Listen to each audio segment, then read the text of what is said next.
Kita telah belajar bagaimana kita di hadapan keagungan Allah. Kita telah belajar bahwa satu-satunya yang berharga itu hanyalah Injil Kristus. Maka sekarang kita belajar bagaimana penderitaan Kristus dan panggilan untuk itu. Maka siapkanlah hatimu, siapkanlah pikiranmu untuk menyambut dan juga melihat tentang misteri ilahi, berita penderitaan, berita Injil yang menggetarkan langit dan bumi.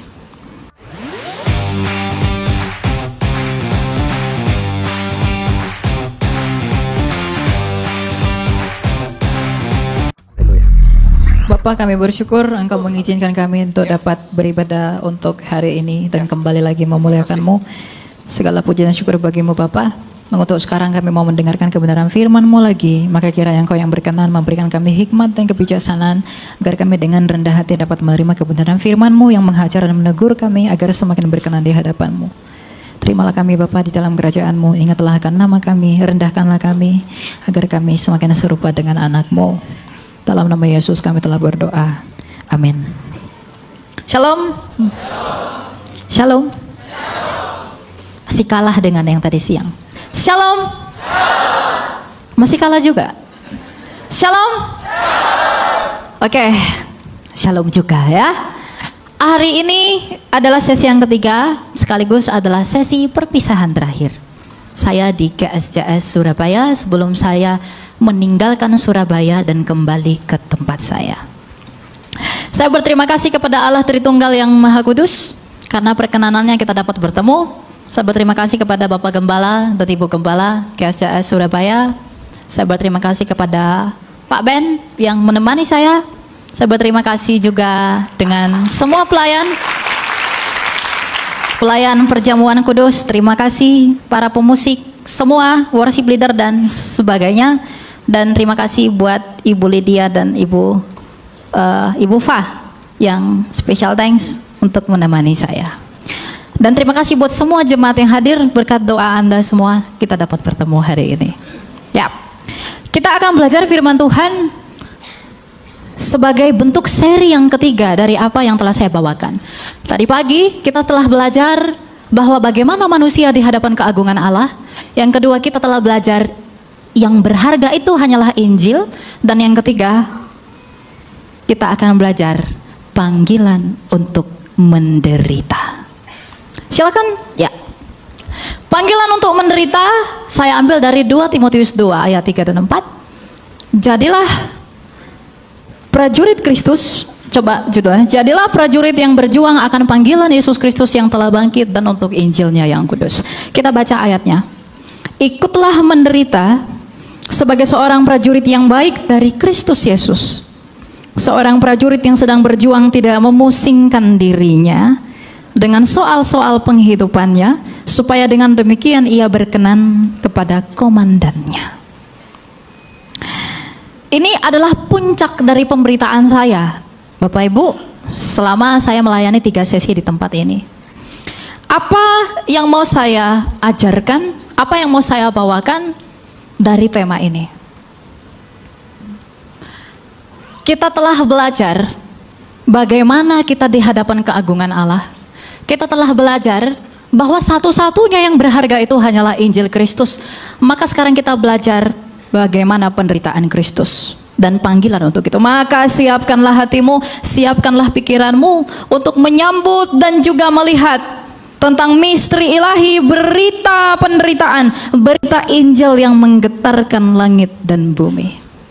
Musa telah bertemu Allah dan Tuhan berkata, tanggalkanlah kasutmu itu karena tempat yang kau datangi itu kudus. Maka sekarang terlebih-lebih lagi kita sedang berhadapan dengan penderitaan Kristus di atas kayu salib, di mana penderitaannya adalah api yang menghanguskan dosa, api yang menanggung penderitaan, dan api yang olehnya pintu kekekalan dibuka buat kamu.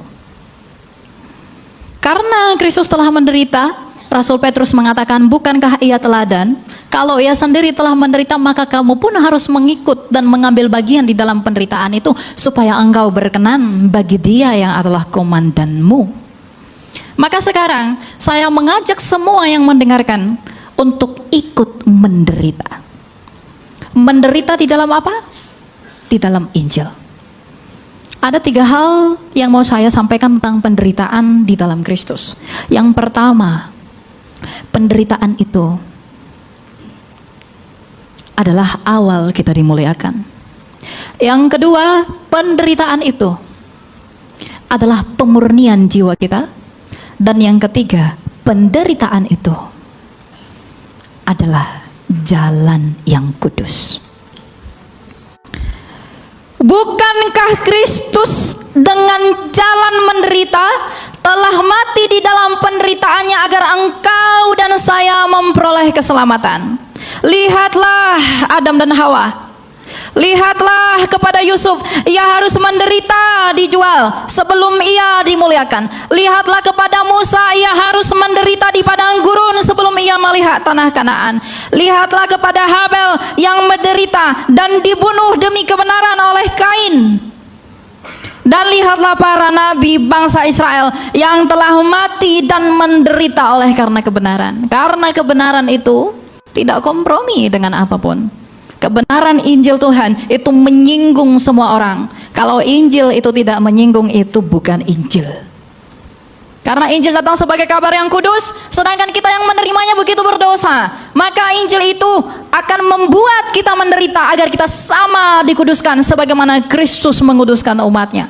Ketika engkau mau menghasilkan emas yang murni, maka emas itu harus dibakar dengan api. Maka Injil Tuhan, mengikut Tuhan, engkau harus menderita untuk mendapat hati yang murni.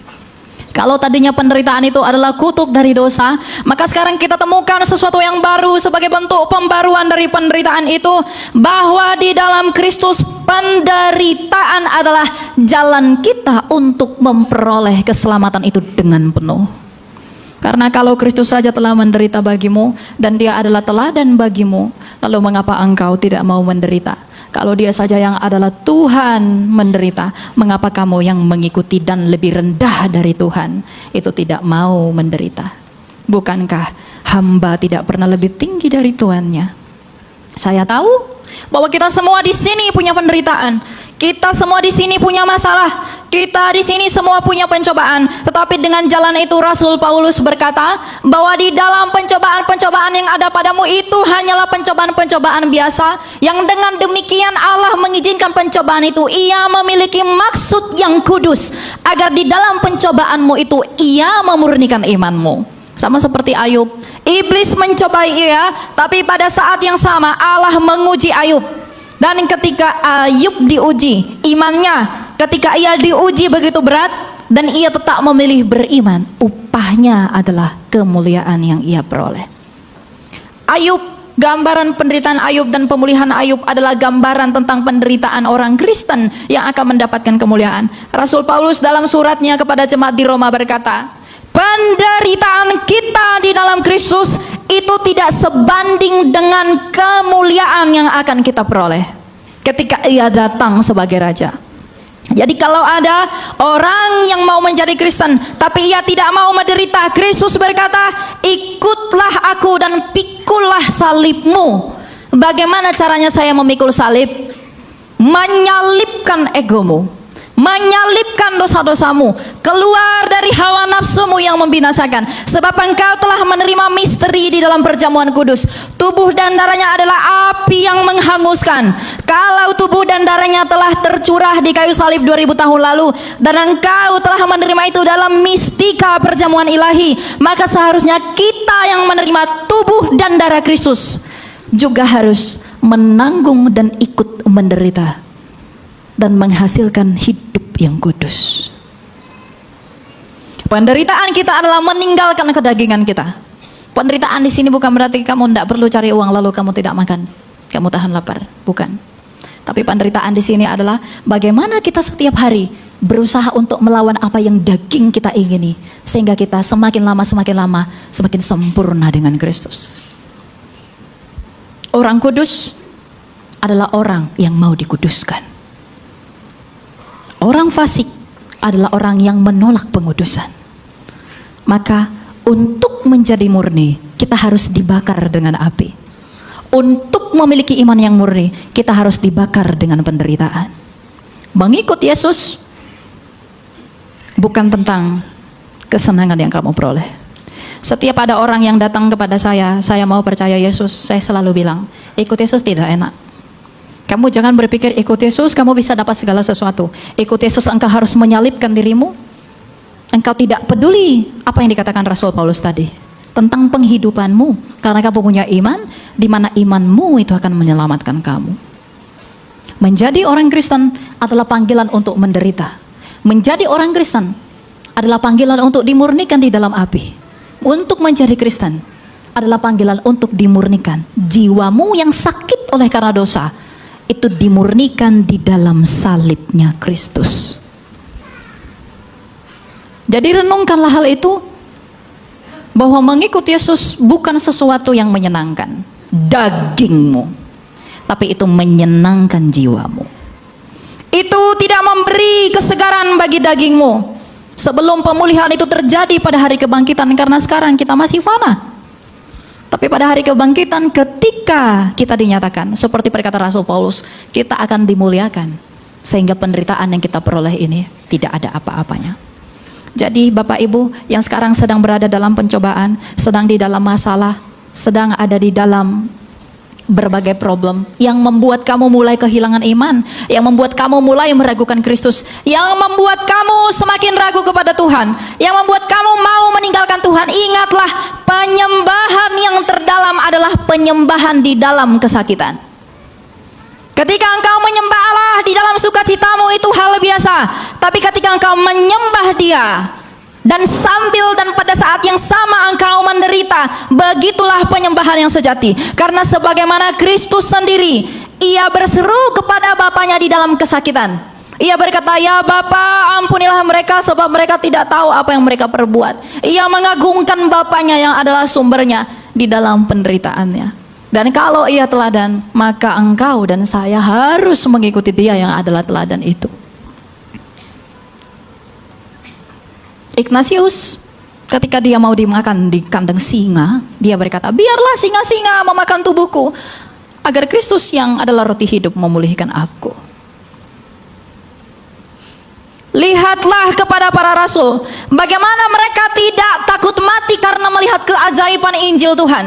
Mereka tahu persis bagaimana penderitaan di dalam Kristus. Oleh karena pemberitaan ini aku ditawan, oleh karena pemberitaan ini aku dibenci, tapi aku rela dipandang buruk oleh dunia. Tetapi oleh karena kasihku aku melakukannya, tapi dunia menganggap aku keji. Maka mereka rela mati demi Injil Tuhan. Lihatlah para martir, bagaimana mereka menyerahkan nyawanya bagi Tuhan. Mereka semuanya menderita. Tidak ada di dalam kitab suci ada rasul yang enak ketika menginjili. Tidak ada di dalam kitab suci hamba Tuhan yang enak di dalam pemberitaan mereka. Penolakan sebagaimana Kristus ditolak, Rasul Paulus ditolak, Rasul Yohanes ditolak, Rasul Petrus disalib terbalik. Semua pemberita Tuhan itu dibenci oleh orang-orang yang tak mengenal Allah. Itulah penderitaan para hamba Tuhan. Kalau para hamba Tuhan play safe, bermain aman, engkau hamba daging, bukan hamba Tuhan.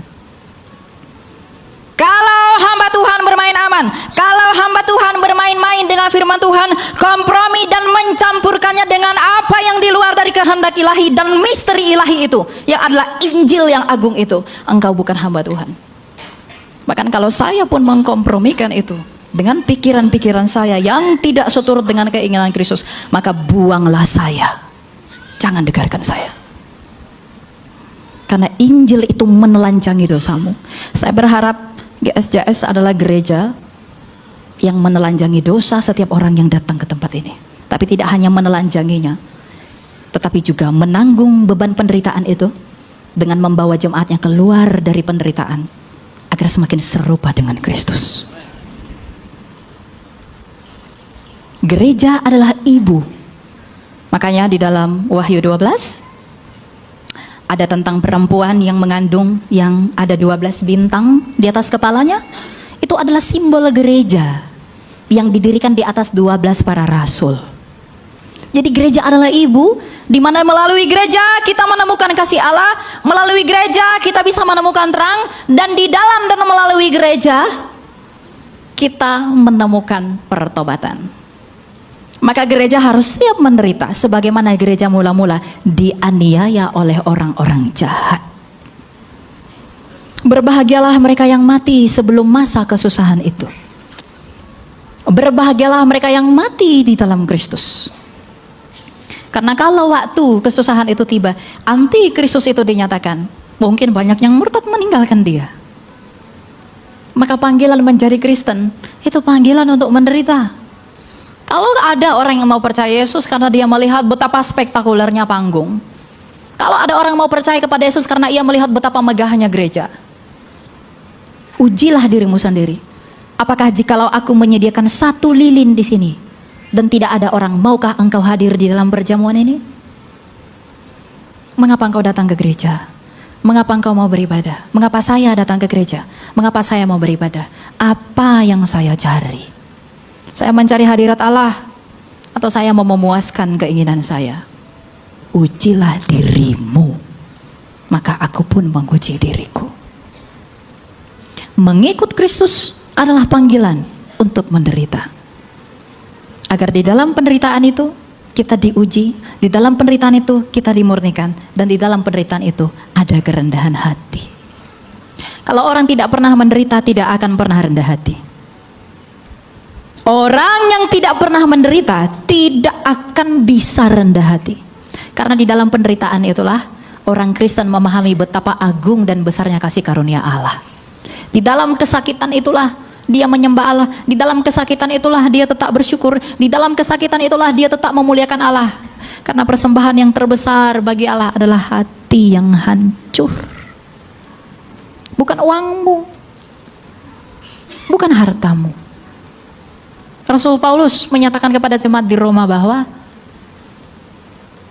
persembahanmu adalah tubuhmu untuk Tuhan dan Tuhan untuk tubuh.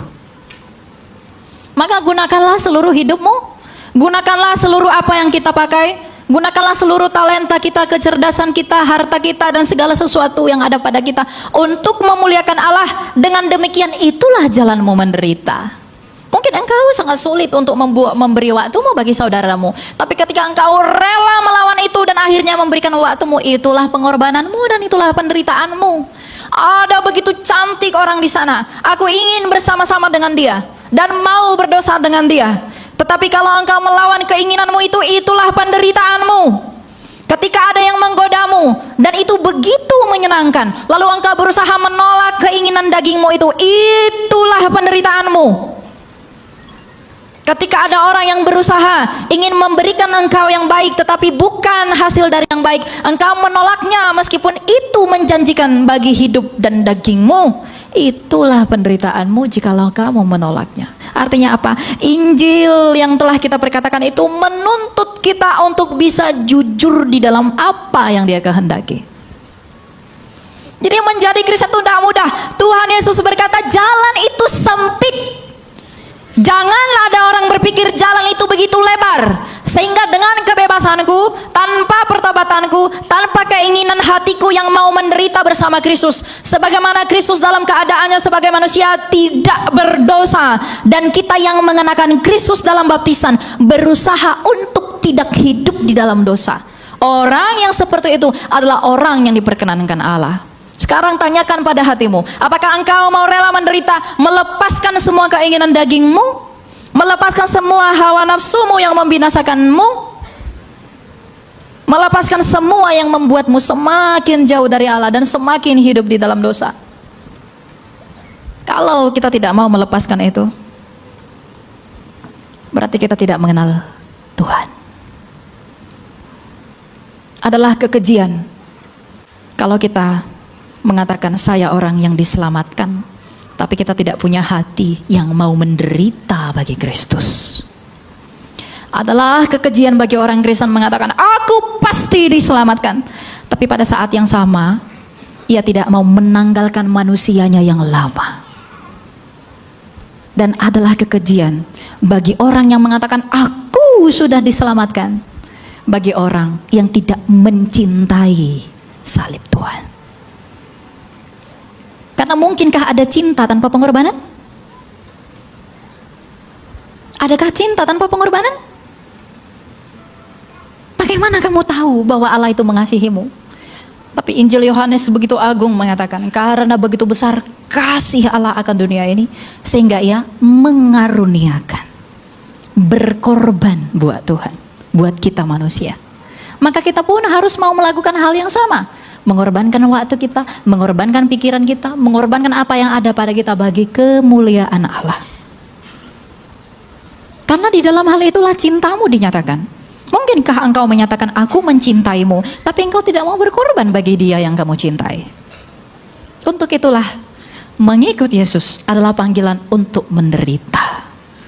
Juallah semua dan ikutlah aku. Tinggalkan semua dan ikutlah aku. Biarlah orang mati menguburkan orang mati. Ini sulit kita terima, tapi itulah kebenarannya. Tapi ada penghiburan bagi kita, bahwa orang Kristen yang mengaku sebagai Kristen, kalau kita punya hati, punya motivasi yang kuat di dalam hati kita, di atas perenungan kita akan salib Tuhan itu, kita mau berubah, kita mau keluar dari kesalahan kita mau keluar dari segala kenajisan kita mau keluar dari segala dosa-dosa kita. Tuhan akan memampukan kita kalau kita mau untuk keluar. Jangan hina karunia Allah dengan menghamba pada dua Tuhan. Engkau tak bisa. Ini bukan teguran buat Anda, ini teguran buat saya juga. Firman Tuhan ini adalah pedang yang menusuk kamu dan menusuk saya. Saya mengatakan ini bukan karena saya sudah sempurna di dalam pertobatan saya, tapi saya mengatakan ini agar kamu semua, kita semua juga ikut berjuang di dalam perjuangan para hamba-hamba Tuhan. Kalau kamu mau cari yang sempurna, tak ada yang sempurna. Semua bercacat celah. Tapi keinginanmu itu untuk menjadi sempurna, apakah ada? Salib Tuhan itu bukti cintanya. Tapi jangan lupa, salib Tuhan juga bukti pengorbanannya dan bukti penderitaannya. Maka kalau kamu selalu melihat kepada salib, mungkinkah engkau hanya menerima kasihnya tapi tidak mau menerima penderitaannya? Jadi kalau kamu sekarang di dalam masalah, siapapun yang ada di dalam masalah, di dalam pencobaan, di dalam ujian apapun yang ada dalam hidupmu, ingatlah satu hal, berbahagialah kamu yang sedang diuji. Berbahagialah kamu yang sedang menderita. Di dalam penderitaan itulah kamu sedang diberi kesempatan untuk membuktikan bahwa kamu murni atau tidak. Berbahagialah emas ketika dibakar dalam api agar tidak ada logam-logam yang tidak emas. Berbahagialah emas yang dibakar di dalam suhu yang paling panas agar di dalam ia tidak ada yang tidak emas. Berbahagialah kamu kalau kamu menderita agar di dalam kamu tidak ada kepalsuan. Di dalam kamu tidak ada yang tidak murni. Tapi ketika engkau bebas, engkau bisa keluar di dalam penderitaan itu, jiwamu menjadi murni. Sama seperti Ayub yang pada akhirnya murni, sama seperti para martir yang memang murni, sama seperti para rasul yang memang murni. Ada orang yang berusaha ingin menginjili, menyampaikan berita Injil, tapi ia sendiri takut mati. Saya tidak mengajak Anda untuk mati. Saya mengajak Anda untuk cinta kepada kebenaran Tuhan. Tetapi cinta itu adalah pengorbanan. Dan Anda harus mau menderita di dalam pengorbanan itu. Semua orang punya hal-hal yang mereka temui dalam hidupnya yang membuat ia, aduh kalau aku kasih ini, kalau aku lakukan ini, aku jadi nggak begini dong, aku jadi begini dong, aku jadi begini dong. Cintamu dan kasihmu kepada Allah terlihat dari apa yang kamu lakukan itu. Jadi menderitalah bersama Kristus, karena kemuliaan yang akan kamu terima di dalam iman dan pengharapanmu tidak sebanding dengan penderitaan yang kamu miliki. Dengan penderitaan itu, itulah jalan kita dimurnikan. Di dalam penderitaan itu, itulah jalan kita dibuktikan. Melalui penderitaan kita akan terlihat apakah kita orang yang setia atau tidak. Kalau kita menemui ada hal-hal yang tidak setia dalam hati kita, maka kita evaluasi, koreksi diri, bertobat, mencari hal-hal yang baru dari Tuhan agar kita semakin sempurna, sempurna dan sempurna. Ingat, jalan itu sempit. Jalan itu sempit. Kristus menderita, mengapa engkau tak mau menderita? Puji Tuhan, haleluya, ketika kita memperoleh apa yang kita mau. Tapi mengapa Tuhan begini?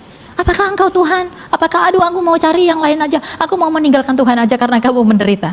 Padahal kita lupa bahwa sebenarnya penderitaan adalah cara Tuhan untuk membuktikan kamu orang percaya atau tidak. Kamu orang yang sungguh-sungguh atau tidak. Makanya Alkitab ini begitu agung, Bapak Ibu. Tokoh di dalam Alkitab, para nabi dibunuh oleh orang Israel, berusaha dibunuh orang Israel, dan mereka tetap setia kepada Allah. Itu mereka murni. Rasul-rasulnya Tuhan juga dibunuh dengan begitu rupa. Itu membuktikan mereka murni. Tapi pertanyaannya sekarang, apakah Elia Myron itu murni? Belum tentu, karena saya belum mati. Apakah sahabat-sahabatku itu murni? Kalau kita di dalam ujian diri kita sendiri menemui bahwa kita belum murni, maka Injil Tuhan memanggil kita untuk murni. Melalui apa? Kerendahan hati. Dan bagaimana kita memperoleh kerendahan hati itu? Penderitaan. Tuhan Yesus dengan agung berkata, berbahagialah orang yang dianiaya oleh karena namaku, karena merekalah yang punya kerajaan.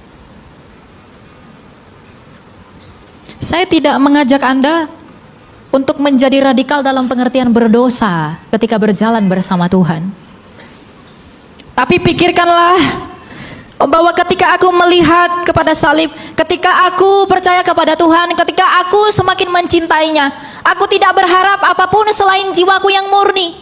Makanya doa kita adalah doa yang meminta kepada Tuhan, Tuhan berikanlah aku air mata yang memurnikan jiwaku. Penderitaanmu itu membuat kamu semakin murni. Penderitaanmu itu membuat kamu semakin tulus. Karena engkau tidak melihat hal-hal yang begitu wah untuk kebaikan dagingmu, tapi engkau melihat bahwa Tuhan itu yang memurnikan jiwaku. Sebagaimana Ia menderita, aku pun turut mengambil bagian di dalam hal itu. Aku turut mengecap apa yang Kristus kecap. Apakah begitu adil kalau kita mengecap kebangkitan Kristus? Apakah adil kalau kita mengecap kemuliaan Kristus, tapi kita tidak mau mengecap penderitaan Kristus? Kita terlalu bersemangat kalau berbicara kita akan bertemu dengan Dia di awan-awan. Kita akan menyaksikan hari kebangkitan. Dia adalah hakim yang menyala seperti api, yang menghanguskan orang berdosa. Tapi ketika kita berbicara, apakah kamu mau juga menderita sama seperti Kristus yang menderita? Apakah kamu juga mau dianiaya sama seperti Kristus dianiaya? Apakah kita mau merasakan apa yang Kristus rasakan, dibenci oleh banyak orang oleh karena kebenarannya? Kalau kita tidak mau, maka bukan Kristus yang benar itu yang kamu kenal. Kamu mengenal Kristus yang happy-happy saja. Maka panggilan Injil itu memanggil kita dengan jalan memperdamaikan manusia kepada Allah. Maka manusia itu harus dimurnikan. Kenapa Adam dan Hawa itu perlu diuji melalui pohon pengetahuan? Agar ia dimurnikan, yang dengan jalan itu ia dapat serupa dengan Allah. Ingatkah kita bahwa manusia diciptakan untuk menjadi segambar dan serupa dengan Allah? Dan untuk menjadi serupa dengan Allah, manusia itu diuji. Tapi pada akhirnya manusia itu gagal menjadi serupa dengan Allah karena ia berdosa, karena ia tidak taat. Maka kalau kita mau menjadi serupa dengan Allah, karena kita semua ini adalah gambar Allah yang telah kehilangan kemuliaan Allah, maka untuk bisa menjadi serupa dengan Dia, menderitalah di dalam ujian iman, agar kita murni, dan dalam kemurnian itu kita bermegah. Bukan sombong, tapi bermegah bahwa Tuhan mengizinkan aku menderita, Tuhan memurnikan aku, Tuhan memurnikan jiwaku melalui apa yang Ia izinkan dalam hidupku, agar aku sendiri bersuka cita, karena di dalam penderitaanku aku menemukan Kristus yang juga telah menderita. Ini tidak menyenangkan telinga Anda, saya tahu itu. Tapi saya bukan mau menyenangkan Anda. Ini bukan yang Anda harapkan. Tapi inilah kenyataannya. Maka marilah menderita bersama Kristus karena Injilnya. Karena di dalam kabar baik itu tidak bermakna selalu baik. Kabar baik itu adalah hasil yang baik yang diperoleh dari pemurnian melalui penderitaan. Maukah Anda menderita bersama Tuhan? Maukah Anda diuji bersama Tuhan? Tidak ada yang mau kan? Apakah Anda mau? Ketika saya katakan, apakah engkau mau diberkati? Pasti amin. Tapi Anda lupa, berkat yang terbesar adalah kemurnian jiwamu melalui penderitaan itu.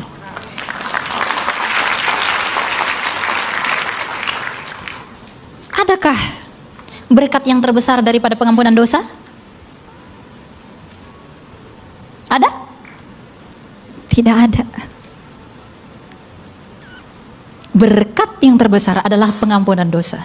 Dan agar kita memperoleh pengampunan dosa memang bukan oleh karena diri kita sendiri kita memperoleh pengampunan itu, tapi cuma-cuma karena kebenaran Allah. Tetapi untuk menerima itu, untuk bisa menjadi serupa dengan berita itu, kita harus mau dimurnikan agar bisa menyambut hal itu. Karena kita ini kotor. Elia Myron ini kotor, najis. Sama seperti Yesaya mengatakan, mulutku penuh najis. Kalau Yesaya saja mengatakan itu, maka saya pun mengatakan saya begitu najis. Maka kita perlu dimurnikan, kita perlu hati kita benar-benar pure untuk menyambut Tuhan. Apakah kita benar-benar mau mengikuti Dia? Kalau mungkin ada orang yang mau bertuhan, mereka disejajarkan di depan ini kemegahan, diberikan kejayaan, diberikan kehormatan, lalu ikutlah Tuhan agar engkau memperoleh semua ini. Mungkin banyak yang akan maju, tapi ketika engkau diperhadapkan pada salib, maukah engkau mengikut dengan memikul salib itu? Adakah yang mau maju untuk mendapatkannya? Adakah yang mau maju untuk memperolehnya? Ini memang pahit, tapi beginilah mengikut Kristus itu. Inilah yang membuat mengikut Yesus berbeda dengan mengikut berhala-berhala. Ketika engkau menyembah dewa-dewa Tionghoa, ketika engkau menyembah dewa-dewa orang Arab, ketika engkau menyembah dewa-dewa orang Mesir, ketika engkau menyembah dewa-dewa orang Yunani, mereka tawarkan semua yang hebat-hebat. Mereka tawarkan yang memuaskan keinginan daging. Tapi Kristus berkata, tanggalkanlah dagingmu itu, pikullah salibmu, berjalanlah bersamaku. Makanya dia berkata, jalan itu sempit. Apa yang membuat itu sempit? Tidak semua orang bisa berhasil melaluinya dengan setia di dalam penderitaan itu. Sedikit-sedikit di dalam penderitaannya dia menghina Allah. Sedikit-sedikit di dalam penderitaannya dia mengecilkan Allah, seakan-akan dia bukan orang percaya kepada Allah. Apakah imanmu tergantung dari apa yang kamu peroleh? Kalau imanmu tergantung dari apa yang kita peroleh, kita bukan orang percaya. Karena apakah yang diperoleh Petrus? Apakah yang diperoleh Andreas? Apakah yang diperoleh oleh Paulus? Apakah yang diperoleh oleh Ignatius? Apakah mereka mendapatkan rupa-rupa duniawi, permata-permata yang begitu indah? Tidak. Tapi mereka mendapatkan kemurnian jiwa, sehingga salah satu dari mereka mampu berkata, pangganglah aku di sebelah sini, karena aku sudah siap menemui Tuhanku. Salibkanlah aku, karena dengan jalan itu aku menemui Tuhanku. Karena kematian bagi orang Kristen bukanlah duka cita. Kematian bagi Kristen adalah sukacita menyambut Firdaus yang agung itu. Jadi berkat terbesar adalah kemurnian jiwa. Apakah semua orang mau diberkati? Apakah semua orang mau diberkati? Apakah semua orang mau menderita? Kok agak beda ya? Saurnya beda gitu. Ya, ingat Bapak Ibu, berkat yang terbesar itu adalah pengampunan dosa, tapi berkat yang tidak kalah besar adalah kemurnian jiwa. Kita mengikuti Tuhan kita itu karena apa? Dan untuk mendapatkan kemurnian jiwa, kita harus melewati berbagai penderitaan untuk mengikuti Dia. Dan yang menemani kamu di dalam penderitaan itu adalah harapanmu di dalam iman kepada Kristus. Makanya sabdanya ketika dia mau terangkat ke sorga, ia berkata, aku senantiasa menyertai engkau sampai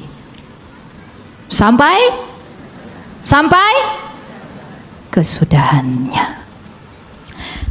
Pikul salib Tuhan, engkau mungkin berat membawa itu, tapi apa yang dihasilkan oleh beban itu? Kemurnian jiwamu. Tetapi di dalam penderitaan itu, kamu pada saat yang sama memiliki pengharapan dari apa yang kamu pikul itu. Sehingga ketika engkau sampai ke garis finishnya, engkau sampai pada akhir dari pertandingan itu, kita memperoleh kemuliaan, kita memperoleh pemurnian, kita memperoleh kemenangan. Karena itulah kemenangan yang sesungguhnya. Kemenangan yang sesungguhnya adalah kita memiliki motivasi, kita memiliki iman, dan memiliki jiwa yang murni. Dan untuk mendapatkan itu semua tidak ada cara selain mau menderita bersama Kristus. Barang siapa yang berhikmat, biarlah ia mendengar. Tapi tidak hanya mendengar, tapi juga melakukannya. Mari sama-sama melakukan dan berjuang bersama, agar tak satu pun di antara kita semua yang akan luput ketika ia datang sebagai raja, untuk menyongsong dia dalam kebangkitan itu. Karena ia akan mengatakan, engkau anakku yang setia, engkau rela menderita demi aku, engkau tidak menghina aku karena engkau kuizinkan menderita. Engkau tetap bersyukur kepadaku meskipun engkau kesakitan. Engkau tetap memuji aku dengan mulutmu meskipun engkau kesukaran. Engkau tetap bersyukur meskipun aku belum memberikan jawaban. Engkau tetap berharap meskipun belum ada tanda pengharapan itu. Engkau tetap mau setia meskipun engkau di dalam kesakitan. Maka inilah kemuliaan yang engkau peroleh dari imanmu itu. Maka dengan alasan ini tidak ada alasan, tidak ada penderitaan untuk mengikut Kristus. Mengikut Kristus memang harus menderita. Menderita di dalam kebenaran. Inilah pesan Injil. Injil memang kabar baik. Tetapi ingat khotbah saya yang sebelumnya, ada tuntutan Injil itu. Tuntutannya ini, menderitalah, berjuang di dalam perjuangan kita keluar dari dosa-dosa kita. Menderitalah dengan menolak yang lain yang begitu menggiurkan, tapi mengajak kamu untuk keluar dari Kristus. Wah, saya sebagai manusia pasti tergiur, Bapak Ibu. Ditawarkan kekayaan, wow, jabatan apa segala macam. Tapi saya di sini tidak dapat apa-apa. Lalu dia bilang, mari ikut saya, kamu dapat ini. Daging saya itu tergiur sekali. Tapi ketika engkau menolak itu, engkau menutup matamu pada itu semua, dan tetap setia pada Kristus, itulah penderitaanmu. Jadi anak-anak muda yang pacaran beda agama, lalu diajak, marilah tinggalkan Yesusmu itu, sayangku, cintaku. Kalau kamu bersama dengan abang, kamu pasti makan enak-enak. Kamu pasti mendapatkan yang luar biasa. Tapi maukah engkau bersama-sama dengan aku, tapi meninggalkan Yesusmu itu? Dan malangnya jawabannya, nggak apa-apa bang. Yang penting kita berbuat baik bang. Yang penting kita hormati orang tua. Kalau malaikat itu punya daging, kau ditampol. Apa-apaan ini? Berarti tidak mau menderita bukan? Nggak apa-apa bang. Padahal tadi Rasul Paulus menasihati anak rohaninya Timotius, orang-orang yang menderita menjadi prajurit Kristus tidak pusing tentang penghidupannya, agar ia berguna bagi komandannya. Jadi kalau orang-orang meninggalkan Yesus karena ia pusing penghidupannya, pusing makan apa, pusing naik apa, maka orang-orang itu adalah orang-orang yang akan binasa dalam kebodohannya. Karena ia mau menukar kekekalan dengan kefanaan. Ia mau menukar emas dengan seng. Ia mau menukar permata dengan batu bata. Ya, mungkin Anda bosan mendengarkan ini, karena dari tadi khotbah saya tentang itu semua. Tapi saya begitu semangat mengkhotbahkan ini, saya begitu semangat menceritakan ini, karena kalau kita merenungkan semua tema pemberitaan Injil ini, semua pemberitaan Alkitab ini, itu adalah tentang keagungan Tuhan di dalam karyanya, yang di dalamnya ketika kita mau mengambil bagian, kita harus melalui ujian yang disebut penderitaan bagi kemurnian jiwa. Tidak ada yang lebih agung, buku apapun tidak ada yang lebih agung dari ini.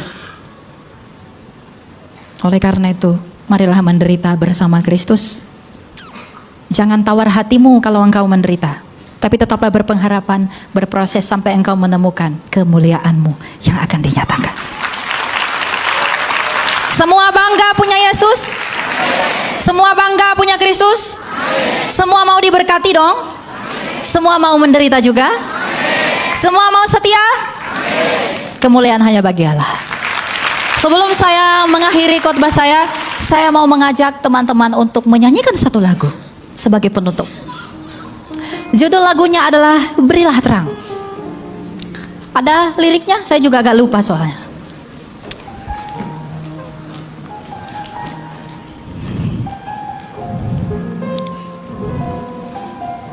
Inilah poin dari apa yang kita sampaikan dari tadi pagi. Apa itu? Tahu lagu ini? Jangan kita tinggal diam mendengar, berilah terang, berilah terang. Injil Tuhan haruslah kita sebar, berilah terang, berilah terang, berilah terang. Pelita Injili menyantap yang terlelap, berilah terang. Pelita Injili menyantap yang terlelap. Lebih semangat sekali lagi. Jangan kita tinggal diam mendengar, berilah terang, berilah terang. Injil Tuhan haruslah kita sebar, berilah terang, berilah terang, berilah terang. Pelita Injili menyantap yang terlelap, berilah terang. Pelita Injili menyantap yang terlelap. Jadilah terang dan garam dunia, sentaklah mereka yang gelap. Kabarkan Injil Tuhan karena engkau bangga punya Kristus, engkau bangga punya Tuhan yang telah berkorban bagi kamu. Maka di dalam kebanggaan itu menderitalah dengan perkabaran Injil bagi seluruh dunia. Kemuliaan hanya bagi Tuhan. Saya berdoa semoga GSJS adalah gereja yang diperkenankan Tuhan, semakin hebat dalam penginjilan, semakin membawa jiwa, semakin memuliakan Tuhan. Tuhan memberkati dan kita berdoa. Mari kita berdoa. Bapa Surgawi yang kami puji dan sembah di dalam Tuhan kami Yesus Kristus, terima kasih Bapa, Engkau menyertai kami hingga pada sesi hari ini. Dan ada beberapa sesi yang akan dilanjutkan oleh hamba Tuhan yang Engkau perkenankan juga. Biarlah Engkau yang memberkati, Engkau yang memelihara kami di dalam kasih-Mu, agar kami semakin semangat mengikuti Engkau di dalam penderitaan yang telah Engkau tunjukkan melalui Yesus Kristus yang adalah Putra-Mu. Mutraikanlah kami di dalam kebenaran-Mu, murnikanlah iman kami, dan datangilah kami sebagaimana Engkau mendatangi Saulus, agar kami menjadi Paulus, agar kami juga dapat memberitakan Injil-Mu yang kudus. Bapa, Engkau tidak menolak anak yang hilang, maka juga janganlah tolak kami. Engkau rela untuk tidur di tempat yang hina di kandang domba, maka rela pula lah Engkau tidur dan berdiam di dalam tubuh kami yang cemar. Engkau tidak menolak pesundal yang menyika kakimu, maka janganlah juga tolak kami yang lebih berdosa. Engkau juga tidak menolak pemungut cukai yang berdosa, maka janganlah juga tolak kami ya Bapa. Kami hanya berharap kepada cinta kasih-Mu. Jiwa kami hanya merindukan pemurnian, jiwa kami merindukan kemenangan di dalam Engkau, agar ketika kami mati bersama-sama dengan-Mu, kami dapat melihat wajah-Mu yang terang, kami dapat melihat kemuliaan-Mu, kami dapat hidup bersama-sama dengan-Mu yang adalah kerinduan jiwa kami. Biarlah kami pulang ke rumah kami masing-masing dengan cinta, dengan berkat, dengan hikmat, dan dengan pengertian yang benar daripada-Mu, agar kami selalu bersuka cita apapun keadaan hidup kami. Engkau yang memberkati gembala gereja ini, Engkau yang memberkati semua pelayan Tuhan, Engkau yang memberkati jemaatnya pula, agar gereja ini menjadi gereja yang menjadi berkat bagi bangsa ini, menjadi terang bagi dunia, dan menjadi suara singa yang mengaum-ngaum untuk memperkatakan Injil-Mu yang benar. Dalam nama Yesus kami telah berdoa kepada-Mu Bapa, sebab kemuliaan hanya bagi-Mu dan bersama Putra-Mu Yesus Kristus dan Roh-Mu yang kudus yang memberi hidup telah